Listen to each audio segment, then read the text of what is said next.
네, 안녕하세요. 미준의 집입니다. 저번 1부에 이어서 C 리미티드의 2부 이어서 진행하겠습니다. 그리고 게임도 마찬가지입니다. 서두에서 보여드린 것처럼 이 C는 가레나를 통해서 게임 산업도 하고 있는데 이 동남아의 게임 시장을 보면요. 연평균 20% 정도 성장하고 있습니다. 이러한 특정 산업이 연평균 20% 성장하는 것은 굉장히 쉽지 않은 거거든요. 그러니까 그만큼 동남아 시장에서 게임에 대한 수요가 굉장히 많다고 볼 수 있고 이 실제로 옆에 오른쪽에 보시면 유저수도 연평균 약 8.6% 정도 성장하고 있습니다. 그리고 여기서 보시면 제가 이것은 좀 놀랐던 부분인데 PC와 콘솔의 이 보급률은 상당히 변화가 없습니다. 상당히 정체되어 있는 느낌이죠. 근데 스마트폰 같은 경우에는 이렇게 늘어나요. 이거는 제가 동남아에 살 때 느꼈지만 어, 생각 이상으로 동남아에서 스마트폰은 정말 보급률이 높습니다. 제가 뭐 좀 길거리나 이 시장 같은 데 다니면 상당히 뭐 동남아 이제 못 사는 분들이 좀 많거든요. 근데 그런 분들도 다 스마트폰을 갖고 있습니다. 그러니까 어디 가나 스마트폰은 다 들고 있더라고요. 그래서 좀 굉장히 놀랬던 부분이고, 네, 그래서 이게 과장이 아닙니다. 실제로 이렇게 보급이 많이 되어 있습니다. 그리고 이러한 스마트폰의 보급률로 이렇게 빠르게 성장할 수 있는 거겠죠. 그리고 마찬가지로 이렇게 빠르게 성장하는 동남아 게임 시장에서 가레나는 여전히 압도적인 지위를 갖고 있고요. 여기서 한 가지만 더 말씀드리자면 가레나는 동남아 1등 퍼블리셔입니다. 리그 오브 레전드, 흔히 롤이라고 하죠. 그 다음에 피파 온라인 4, 콜 오브 듀티 등 유명 게임들의 동남아시아의 파트너가 바로 가레나입니다. 퍼블리싱 역량에는 의심의 여지가 없고요. 글로벌 1위, 게임 산업 글로벌 1위 기업인 텐센트는 C의 최대 주주로서 동남아시아에서의 텐센트의 게임 퍼블리싱은 가레나가 독점할 수 있는 구조입니다. 그래서 텐센트를 통해서 일단 양질의 컨텐츠를 확보하고 확보된 컨텐츠를 바탕으로 퍼블리싱 역량을 강화하고요. 그 다음에 계속 퍼블리싱 역량 강화하면은 트랙 레코드 누적 그리고 브랜드 가치가 향상되겠죠. 그리고 이러한 향상된 브랜드 가치를 기반으로 양질의 컨텐츠를 추가로 확보할 수 있는 그런 선순환 구조가 형성됩니다. 그래서 동남아 게임 퍼블리싱 시장에서 가레나의 경쟁 우위는 압도적이라고 저는 생각합니다. 그리고 마지막으로 하나만 더 말씀드리자면 가레나는 e스포츠 플랫폼도 운영하고 있는데 자체 e스포츠 경기장을 가지고 있는 것은 물론이고요. 여러 e스포츠 대회를 개최하고 있습니다. 다시 말해서 가레나는 게임 시장에서의 자체 개발, 퍼블리싱, e스포츠까지 3박자를 다 갖추고 있는 겁니다. 그 다음에는 핀테크 산업인데 일단 동남아의 이 국가별 디지털 금융 서비스 이용 비중인데요. 일단은 싱가포르나 말레이시아 같은 주요 좀 잘 사는 국가들은 확실히 좀 비중이 높죠. 그리고 좀 못 사는 국가일수록 아직까지는 비중이 낮지만 중요한 거는 이 비중이 계속해서 올라오고 있다는 겁니다. 점점 더 많은 사람들이 이 디지털 금융 서비스를 사용하고 있다는 거죠. 이것도 좀 주목할 만한 부분인데 이 디지털 결제 거래 규모가 2020년 620빌리언 달러에서 2025년에 1200빌리언, 즉 약 2배 정도 성장할 거라고 좀 보고 있습니다. 동남아에 가보신 분이라면 아시겠지만 아직 동남아는 이 카드 사용이 굉장히 저조합니다. 현금이 아직까지도 주를 이루는 그런 사회이고요. 근데 점점 더 많은 분들이 이 현금보다는 디지털 지갑을 점점 더 많이 사용하고 있다고 하고요. 그리고 많은 거래처들, 이 상점들도 디지털 페이먼트를 받아들이고 있다고 합니다. 그리고 한 가지 더 말씀드리자면 제가 서두에 말씀드린 것처럼 C머니는 2019년에 이 결제 처리 시스템을 쇼피와 가레나와 결합시켰거든요. 그래서 이 쇼피를 통한 디지털 결제 그리고 가레나를 통한 인게임 결제가 점점 더 늘어날 거라고 기대를 하고 있습니다. 그 다음에 C는 동남아를 넘어서 남미 시장까지 공략을 하고 있는데 이 자료를 보시면 브라질과 멕시코 시장의 안드로이드와 iOS 앱 다운 순위인데요. 브라질은 C가 모두 1등을 기록했었고 멕시코의 경우에는 안드로이드는 2등, iOS는 6위를 기록했습니다. 제가 투자하고 있는 또 다른 저의 최애주 중 하나인 메르카도 리브레보다 순위가 높다는 게 상당히 인상 깊었고요. 이거는 일단 5월 한 달 동안 다운로드 수이기 때문에 이거 자체가 시장 점유율을 의미하지는 않습니다. 여전히 메르카도 리브레가 남미 시장에서 독보적인 우위를 점하고 있습니다만 쇼피가 기대 이상으로 빠르게 시장에 침투하고 성장하고 있다는 것은 명백해 보입니다. 이러한 부분에서 쇼피가 동남아 시장을 넘어 남미 시장이라는 신성장 동력을 확보할 수 있다는 기대감을 갖게 되었습니다. 그리고 쇼피가 단순 이커머스를 넘어서 SNS와 결합을 했다는 점도 주목할 만한 포인트인데요. 최근 라이브 커머스가 이커머스의 대세로 떠오르고 있죠.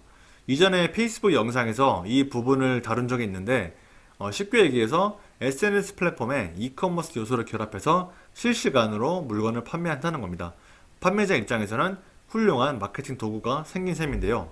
쇼피의 플랫폼은 C2C가 주를 이루고 있어서 유명 인플루언서가 등장하는 개념의 마케팅은 아닙니다. 각각의 판매자들이 본인의 제품을 홍보하는 수단으로 사용하는데 쇼피 라이브는 라이브 커머스 플랫폼이자 소셜 네트워크로 작용합니다.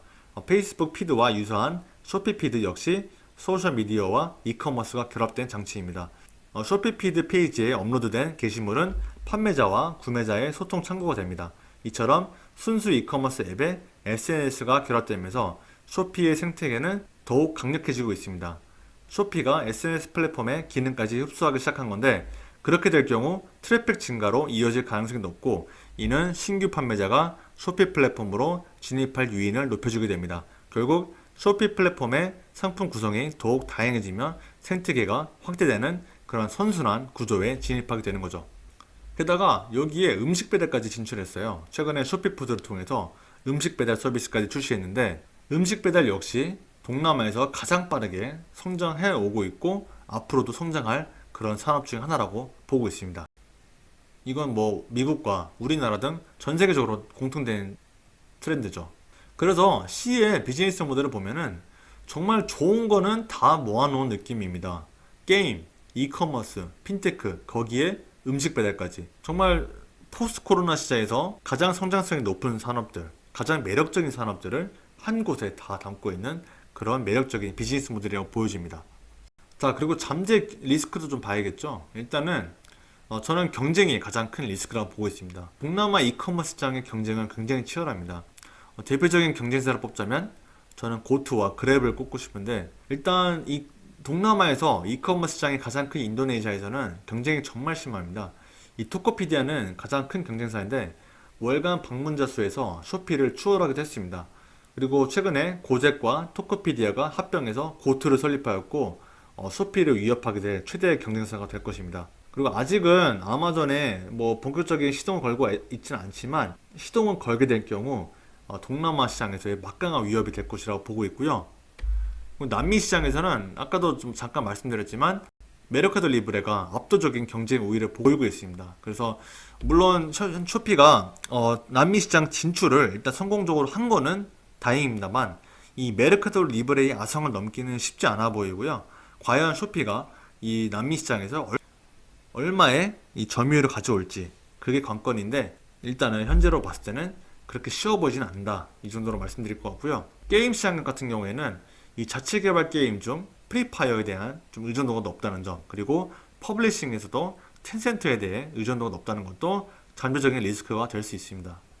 자, 그 다음에 밸류에이션입니다. 일단 심플리 월스트리트에서는 적정 주가를 274달러로 보고 있고 현재 주가가 277달러이기 때문에 약 1.1% 정도 고평가됐다고 보고 있고요. 마켓비트에서는 목표 주가를 231불로 보고 있는데 현재 8명의 애널리스트가 바이 레이팅을 내고 있고 그 다음에 1명이 홀드, 그러니까 보유 의견을 보이고 있는데 웃긴 게 8명이 매수 의견을 내고 있는데 정작 목표 주가는 231달러로 내고 있습니다. 상당히 웃기죠. 밑에는 팁랭크스인데 여기는 애널리스트들이 목표 주가를 299달러를 내고 있고요. 그리고 7명의 애널리스트가 매수 의견, 그리고 2명이 보유 의견을 내고 있습니다. 자, 미주네 집의 이제 밸류에이션인데요. 일단은 2025년 말 C의 잉여 현금 흐름, 프리 캐시 플로우는 4.9 빌리언 달러가 될 것이라고 애널리스트들이 전망하고 있습니다.